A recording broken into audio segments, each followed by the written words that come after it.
Selamat sore semuanya. Semoga suka sama filmnya. Terima kasih. Aku ingat banget itu lagi siang. Terus Mas Edi nelpon, dia bilang punya satu skrip ditulis sama Mas Alim, sutradaranya Mas Anggi, dan genrenya adalah misteri horor. Di situ aku langsung oke, aku boleh baca skripnya dulu. Setelah aku baca skripnya,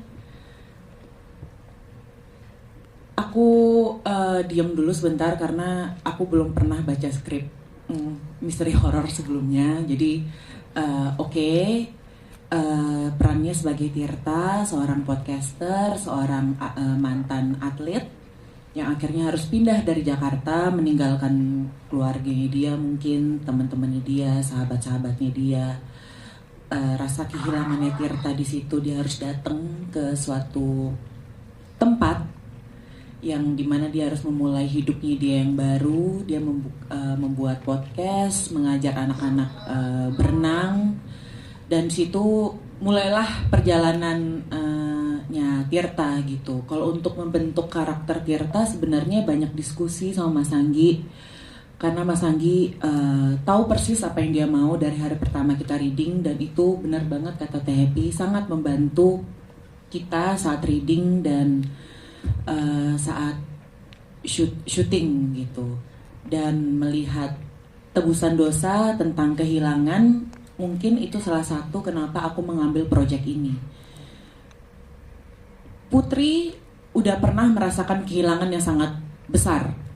Belum setahun mengalami kehilangan yang sangat besar, akhirnya mengambil sebuah film yang tentang kehilangan.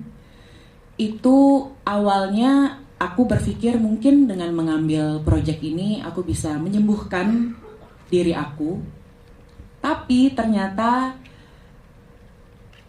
susah sih untuk menghilangkan rasa kehilangan itu. Aku aja yang hanya kehilangan satu orang, dunia rasanya runtuh gitu. Gimana Mbak Wening yang kehilangan ibunya, kehilangan anaknya di hari yang bersamaan, itu luar biasa sih. Wening adalah sosok perempuan yang hebat. Wening adalah mungkin bisa menjadi hero buat kita-kita semua yang pernah merasakan kehilangan orang terdekat kita. Terima kasih. Terima kasih.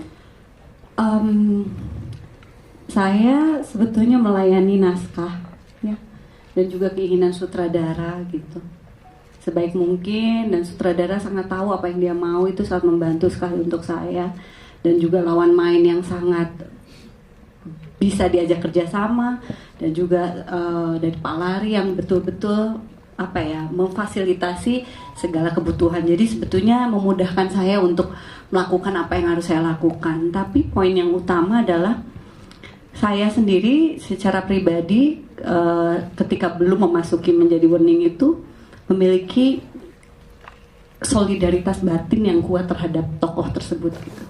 Jadi batin saya tuh bersolidaritas sangat besar, sehingga ya itu tadi, karena relate dengan kehidupan banyak perempuan di Indonesia, perempuan-perempuan bekerja yang selalu dikejar-kejar rasa bersalah. Itu adalah poin yang utama. Sebesar apapun yang dia lakukan, sesempurna apapun yang dia kerjakan, pasti ada perasaan bersalah. Apalagi ketika dia tidak bisa menjaga hal yang dia pikir sangat penting, itu dunianya runtuh gitu. Dan yang paling sulit juga adalah bagaimana memposisikan intelektualnya Wening gitu. Maksudnya dengan dirinya dia sebagai tokoh yang tadi Mas Anggi udah sampaikan, dia berpindah dari satu tempat ke tempat yang lain. Jadi saya juga harus berjarak dengan sudut pandang saya secara pribadi gitu. Itu sih yang berat buat saya gitu. Tapi semoga yang udah nonton bisa merasakan batinnya Wening dan bisa ngikutin perjalanannya dia gitu.